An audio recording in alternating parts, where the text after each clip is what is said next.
Hi friends, this is lucky from Maxbhi.com। Friends, क्या आपके Google Pixel 3 XL का charging PCB damage हो गया है? Worried of high repair cost of your smartphone?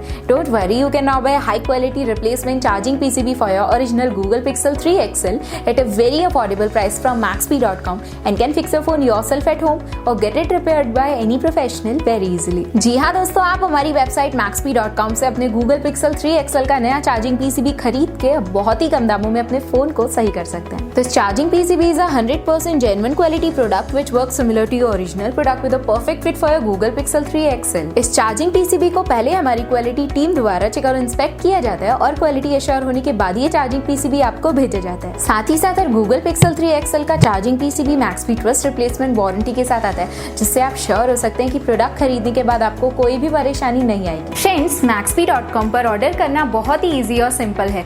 हमारी website Maxbhi.com पर अपने प्रोडक्ट को सर्च करें और प्रोडक्ट पेज पर जाकर बाय नाउ पर क्लिक करें। अपना नाम, मोबाइल, एड्रेस फिल करें और ऑर्डर पर क्लिक करें। ऑर्डर क्लिक करने के बाद आप हमारे सुपर सिक्योर पेमेंट पेज पर आ जाएंगे, जहां आप ऑलमोस्ट हर तरह से पेमेंट कर सकते हैं, जैसे कि UPI, नेट बैंकिंग, क्रेडिट और debit cards, wallets etcetera. Once your payment is done and your order is processed, it will be safely packed and dispatched within 1 or 2 days। और हाँ गाइस, शिपिंग बिल्कुल free है, so you just have to pay for the product and nothing else। आपके order की सारी updates और tracking details regularly आपको आपके ईमेल और फोन पर भेजी जाएगी, जिससे आप अपने ऑर्डर का स्टेटस जान सकते हैं। Maxbhi.com पिछले 6 सालों में अपने हजारों हैप्पी कस्टमर्स को फोन पार्ट्स डिलीवर कर चुका है और ये गिनती डेली बढ़ रही है। सो वेट मत करिए, अभी ऑर्डर करें और चल रहे special cashback and heavy discounts का फायदा उठा के अपने फोन में लगवाएं बेहतर क्वालिटी पार्ट्स, वो भी कम दामों में।